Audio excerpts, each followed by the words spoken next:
Welcome back, Pack, and welcome back for another fantasy football mock draft video. This, of course, mock draft number 2, pick number 2 here. I had to pause the draft, as you can see up at the top, because it started off a little wacky, and I wanted to make sure that it would go in a normal sense of fashion. I started the draft. I was like, we'll see if they take Jonathan Taylor or Christian McCaffrey pick 1, I'll still continue with my draft. Instead, they went with Derrick Henry pick 1, so I changed that up. I paused the draft. And now we're here. So we're ready for mock draft number 2. If you like this video, make sure to leave a like and comment down below on what you'd like to see in the future as far as fantasy football content goes. But thank you guys for watching. The support on the first video has been great so far, and excited to get the rest of these ones underway. So we'll start this number 2 pick off well and ready. Christian McCaffrey is going to be my number 2. I still think he can shine in the Christian McCaffrey way we all know and love. He could easily be the number 1 best fantasy football player to ever exist if he's healthy. We all know that. So I think that's 1-2 is kind of a flip-flop. I think Austin Eckler should kind of be where Derrick Henry is and kind of in the consideration of top 5 picks, because Eckler with Spiller kind of not cementing his backup position, Eckler is going to get insane amount of value. In the first round, though, Derrick Henry went after me at pick 3, then Justin Jefferson, Jamar Chase, Eckler, Cook, Kupp, Najee Harris, Devontae Adams, Kelsey moving to the second round. Mixon, Diggs, Tyreek Hill, Swift, Nick Chubb, Josh Allen, the first quarterback taken in the second round. Alvin Kamara, and then my choice. There's some good picks here, let me tell you. Obviously, I think for this draft, for the sake of this one, I'm going to go QB and tight end like way later. I'm going to test what everyone else is probably doing. Like I did in the last one, I love Jalen Hurts, so I love getting him in the 6th, 7th round, but I'm going to go wait a little bit longer, see what that might look like. And, this is, mock drafts are for testing, and I think that's really important for all of us to just test what we can get and what we might be able to do. I don't think CeeDee Lamb will make it back around to us. And, a lot of people are questioning on whether or not he'll be, right now he's going as a wide receiver 7 in this draft, if he can live up to that potential. Dallas is going to have an incredible offense again, so I'm going to believe in CD for this one. Then after me goes Aaron Jones and Mark Andrews, so we get an even crazier choice if we want Deebo Samuels or one of the 2 running backs I really like, which is Saquon and Javonte Williams in the 3rd round. And like I mentioned in the last draft, I prefer going double running back in the first 3 rounds and then kind of going less running backs for the next 5 or 6 rounds, because I don't really like that many running backs later. You're looking at the running back pool, there's still a lot of great running backs that can make it back to us in the next time. So we're going to try something new. Of course, like I said, mock drafts are a perfect thing to just try out. I love the value of Deebo Samuel. We have CeeDee Lamb and Deebo Samuel, and then Christian McCaffrey as a running back 1. But that being said, I wouldn't doubt getting a running back there instead of Deebo Samuel, because CMC being your only running back through 3 rounds is a little bit scary. I think we all know that at this point. We are terrified he's going to get hurt again, but he had multiple seasons in a row where he played the full season, and he was absolutely incredible. So that's kind of what you're drafting him at the number 2 spot for. You still think he has that full season type value, and so I'm going to believe in him for this one. After me in the 3rd round goes Javonte Williams, A.J. Brown, James Conner, Fournette, Barkley going a little bit later, Ezekiel Elliott, Mike Evans, Patrick Mahomes, the 2nd quarterback taken. Then going to the 4th round, David Montgomery, Michael Pittman, unfortunately, goes without being able to get a chance at him. Kyle Pitts, and now we're running out of tight ends, as we can see. Kyle Pitts, George Kittle goes to Darren Waller, the only kind of top tight end prospect as far as fantasy football goes left in this draft. But T. Higgins, Justin Herbert, Keenan Allen, Cam Akers, George Kittle, and back to us. So our team so far, Christian McCaffrey, our only running back, CeeDee Lamb and Deebo Samuel, our 2 receivers, which could be absolutely incredible, especially in a PPR league. You have to look at that PPR upside. That is where these guys are going to have their upside. CeeDee Lamb could see 140 targets, Deebo Samuel 130 targets and 80 rushing attempts with 8 rushing touchdowns. There's a lot of value there. Now we have to look at what the board is offering us, though. Wide receiver, Terry McLaurin, Deontay Johnson, DJ Moore, kind of in that territory, but I'm going to wait until the next pick, probably get a receiver, just because there's so many I like, and like I said in the last video, there's, Cortland Sutton, Mike Williams, DJ Moore are all players that I prefer, and we'll go a little bit later. So I think looking at one of these 2 running backs, apparently Breece Hall's an absolute freak, and I feel like I disrespected him last video and kind of not understanding his value. end of the 4th round going into the 5th, it's between Etienne and Breece Hall. I think both of these players will be in kind of a dual system for a little bit, but I think both of them might take it over. I just think James Robinson's a bit better than Michael Carter.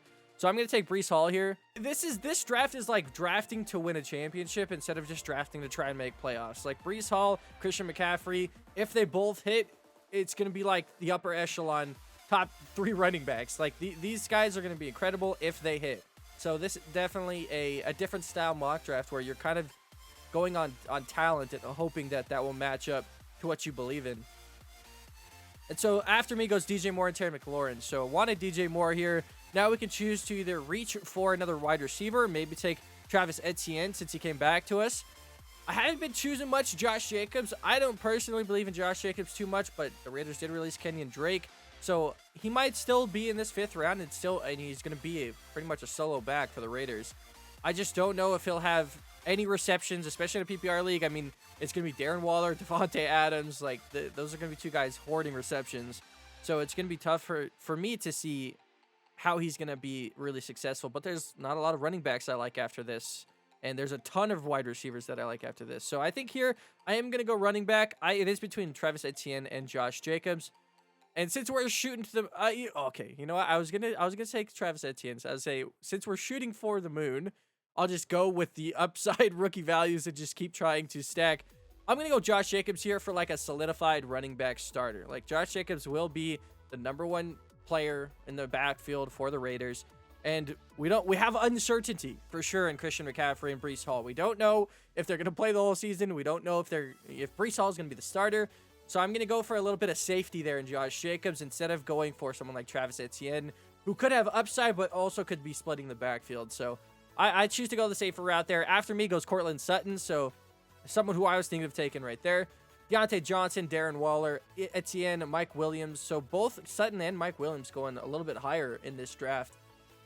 Then goes Judy, Waddle, DK Metcalf, J.K. Dobbins, and Elijah Mitchell. I'm out on pretty much both of them, by the way. Elijah Mitchell, I'm way out on. J.K. Dobbins, I'm just not sure if he'll be healthy. And Antonio Gibson, obviously, we have to see what's going to happen with him because who knows what Antonio Gibson's going to look like. He's playing with the backups. He's returning kickoffs. Like, he's in a weird spot right now, and Washington doesn't really believe in him currently. So 6th round, I think, is still too high for him. If you can get him 7th, 8th, maybe, I think that might be a good spot to still take him because he's a great talent and could be able to put that to use, but we'll see. After Gibson goes Michael Thomas. So a lot of receivers actually getting yoinked early. Chris Godwin, Dalton Schultz, and Allen Robinson. So yeah, a lot of receivers getting taken above their ADP, which is interesting because that leaves us with a very awkward choice here. There's not many picks that I like, to be honest. Clyde Edwards-Helaire, I've been a believer on him for the last 2 seasons, and boy, has that turned on me. So I'm out on Clyde Edwards-Helaire. I'll give him a season to prove me wrong. And if he does, great. I'm happy for it, but I'm just over it. So far, we have 3 running backs, 2 wide receivers, no tight ends. But like I said, I'm going to wait till the end, near the end, to get a tight end. So I'm not too worried about that right now. But there's just a lot of value in quarterbacks still to be taken. So I'm going to go for another receiver here, I believe. It's just a decision of Amon-Ra St. Brown. You're kind of going for that upside and potential that him and Jared Goff in year 2 have even better chemistry, and he's going to be the #1 target for the Lions. Maybe T.J. Hawkins and DeAndre Swift obviously competing, but he looked really good last year and obviously was a very good player and won a lot of championships for people with that waiver wire pickup. But, you know, our team is a little crazy. Like you said, we're a little unstable. So I'm going to go for Brandon Cooks. A little bit more stability. We know he's going to get 1,000 yards. We know he's going to be the Houston Texans' #1 spot, #1 receiver. And Davis Mills, not too bad of a quarterback, so I'll take that any day of the week. And then goes Amari Cooper, which I'm completely out on as well. I just don't believe in Jacoby Brissett. Less so believing in Amari Cooper, but you know, it's going to be 12 weeks before Deshaun Watson plays, and he looked terrible in preseason, so I doubt Amari Cooper will even get a value boost once Deshaun Watson comes back. So I'm just out on the Cleveland Browns wide receivers completely. Joe Burrow goes in the start of the 7th after Amari Cooper, before even Kyler Murray, Jalen Hurts, so I've seen Joe Burrow rise quite a lot. He doesn't have the rushing upside that someone like Kyler Murray, Jalen Hurts have. So still a crazy pick. But, you know, there's 7, 8 quarterbacks here that I still like. So I'm going to wait on quarterback. Now we have another decision make. We still have Amon-Ra St. Brown. Juju, who could be the wide receiver 1 for the Chiefs, has had some knee problems in the preseason. Hasn't really played a whole lot yet. So I'm still kind of targeting Marquez Valdes-Scantling later in the draft as kind of that wide receiver 2 for the Chiefs. But we all know the Chiefs have been a weird offense as far as wide receivers 2 go, because it would always be Tyreek Hill and Travis Kelce, and then you have no idea who's going to pop off in the Chiefs offense besides that. Like, you don't know if Demarcus Robinson would randomly get 3 touchdowns in a week, or if it would be Sammy Watkins back in the good old days. It just kind of mixed and matched a lot. So, you know, you could get Clyde Edwards-Helaire here if you're a believer. I'm going to go with A.J. Dillon. As I've been preaching all the time, he's just incredible. He's going to get a lot more work this season. Aaron Rodgers, you know, has stated that he's part of the best 11 on the team. He doesn't like his rookie receivers, so A.J. Dillon could still get some receiving work, more than the rookie receivers like Romeo Doubs. He's received hype, but I don't think Aaron Rodgers will like him as much as fantasy football likes Doubs. So after Dillon, it goes Kyler Murray, Damian Harris, Jalen Hurts. My sad face continues as we miss out on him. T.J. Hawkinson, Amon-Ra, Clyde, Marquise Hollywood Brown, Juju, Rashad Bateman, Mooney in the 8th round now. Miles Sanders, Russell Wilson, who I was also looking at potentially snagging, Adam Thielen, Kareem Hunt, DeAndre Hopkins, and Gabriel Davis. So some great players going off the board right there in quick succession that I would have preferred all 3 of those players. Would have been nice to have as a quick take here at the end. You know, now basically everyone has a quarterback in this league, and something you have to keep an eye out for is these kind of scarce positions, tight end, quarterback. You have to see what the league looks like. You know, I see 8 of 9 teams besides myself have quarterbacks. So it's just team 9 I'm worried about taking another quarterback, and they're probably going to take Tom Brady. So that leaves me Dak Prescott or Aaron Rodgers, Matthew Stafford, Trey Lance if I want the upside. And I might actually go Trey Lance with the stack for Deebo Samuel. I think that could be incredible. And now we are 4 running backs, 3 wide receivers. This is a PPR league, so I'm going to want to take another receiver here, because the running back room still kind of awkward. Chase Edmonds is incredible. Someone I would probably try and take here. I don't know if he'll come back to me in the 10th round, so that might be who I'll take at the next pick. But for right now, I'm going to take a receiver. I'm going to go for the upside of Elijah Moore. Drake London, obviously, if, you know, Desmond Ridder looks good, and he's looked pretty all right so far, and obviously Marcus Mariota, who's been pretty all right, Drake London could be the top receiver in that offense. So Drake London, something to keep an eye out for as far as the rookies wide receivers go in this draft. But Elijah Moore could be insane. At the end of the 9th, or the end of the 8th round going into the 9th round as our wide receiver 4, when we have 3 incredible receivers in front of him. If it takes a little bit for him and Zach Wilson to get going and suddenly they start to hit, then Elijah Moore is an incredible play. And it'll just be hard to find where we'll put him because we have so many good receivers before him. But that's something to be said as well, is there's so many good receivers in this draft. Don't have to feel like taking 2 receivers early is a good idea necessarily, because look how much value we've gotten at the end of this draft. If I didn't go Deebo Samuel here there and instead went Javonte Williams or another running back instead, our draft still looks great with 3 receivers. We still have Brandon Cooks, Elijah Moore, and CeeDee Lamb per se as our wide receivers for right now. So that's something you have to keep an eye out for, and why I personally believe 2 of the 3 first-round picks in my drafts have been running backs. I just feel like that's where the value is. The running backs are very hard to get value on later in the draft. So I'm going to go for Chase Edmonds. And this is something important I stressed in the last videos. Reach for the guys you believe in and you think that will give you the value. Chase Edmonds could be the starting running back in Miami. Mike McDaniel, or Chase Edmonds personally, chose Miami over other teams that gave him more money because he believes in Mike McDaniel's system. He believes in the zone runs that Mike McDaniel has. So Chase Edmonds is like the perfect fit in Miami, and he chose to go there. So if they both believe in each other as much as Edmonds believes in Miami, that being Mike McDaniel and Chase Edmonds, then I think there's going to be incredible value at the 9th round for a starting running back in Chase Edmonds. Then a little bit of a receiver runoff here. Drake London, Devonta Smith, Tyler Lockett, Cordell Patterson, Goddard, Penny, and Brady. So everyone has a quarterback in our league now. Quarterback is not a stress anymore, so we can kind of wait till our last pick if we want, because in this 12-round mock draft, theoretically, there shouldn't be any second quarterbacks taken. We'll see, though.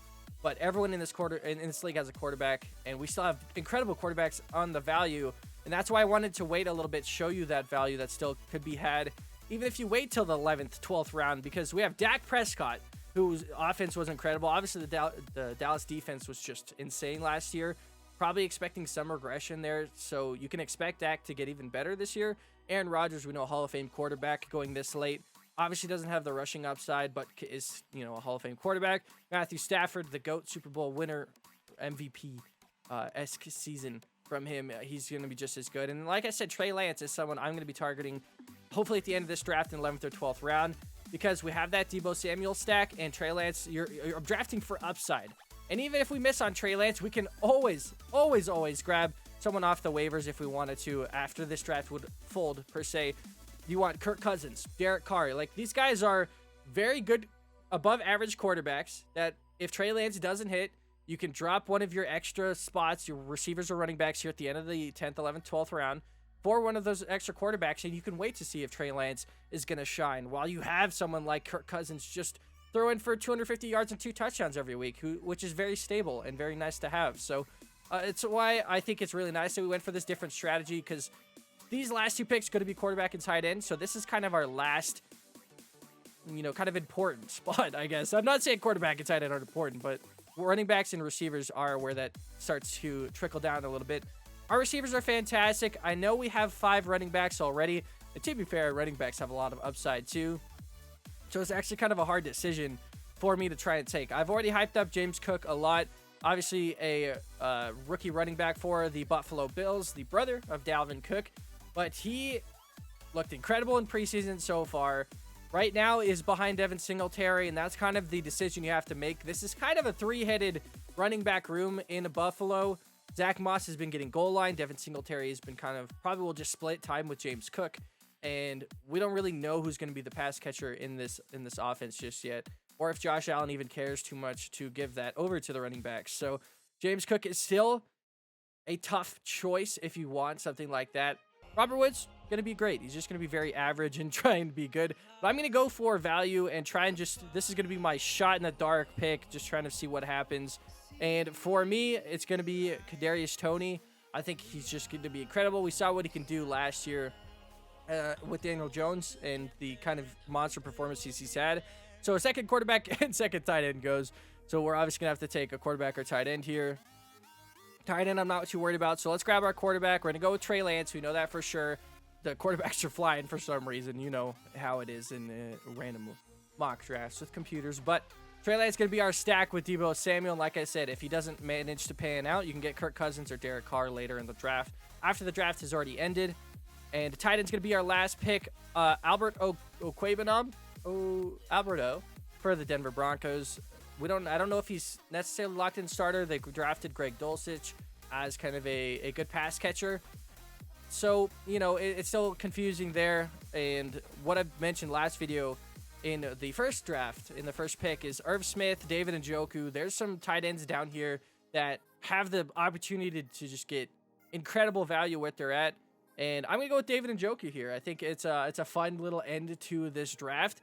He could have a tremendous upside. He's, you know, going to be the number 2 target probably on the Cleveland offense, barring Amari Cooper. But it's just up to if Jacoby Brissett is going to have to check down a lot, and he probably will. So I feel like Njoku might go 8 for 40 yards, but it's still, PPR-wise, that's good enough value for a tight end at the end of your draft. So this is what our draft ends up looking like. At quarterback, we have Trey Lance. Running backs, we have Christian McCaffrey, Breece Hall, Josh Jacobs, A.J. Dillon, and Chase Edmonds, which I feel like for running back value at the end of the draft, that is pretty nice to have, is in case, like I said, if Christian McCaffrey goes down or if Breece Hall isn't the starter, Chase Edmonds is totally fine to slot in one of those starting roles. A.J. Dillon the same with Aaron Jones. They're going to split time. They're both going to be on the field a lot, so you really can't go wrong with those 2 running back picks in my opinion.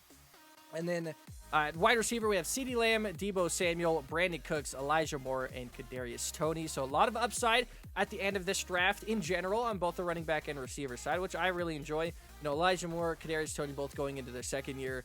Both had spotlights last year, and Elijah Moore's kind of being set up for a breakout this year. If Zach Wilson, you know, second year in the offense, kind of understands everything a bit more, he should look pretty good in this second season with Elijah Moore.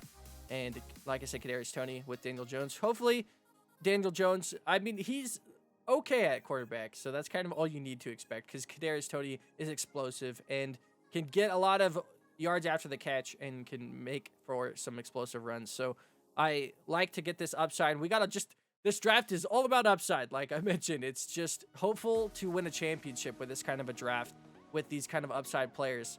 But at tight end, we go with David Njoku, and that kind of finishes the team. So let me know how you thought this draft panned out. Instead of going for 2 running backs in the first 3 rounds, we went with 2 wide receivers instead, and a little bit more upside in Breece Hall, and then safety with Josh Jacobs. So kind of going up for talent and upside, but then dialing it back a little bit, going for a first starter who's going to get 250 carries in Josh Jacobs, and kind of evening that out. So yeah, let me know down below if you enjoyed this draft, what choices you would have made instead, and let me know what you want to see for the rest of the mock draft series. Of course, picks 3 through 10 still going to be coming up later this week, so make sure to leave a like, comment down below. Appreciate all the love and support. See you next time.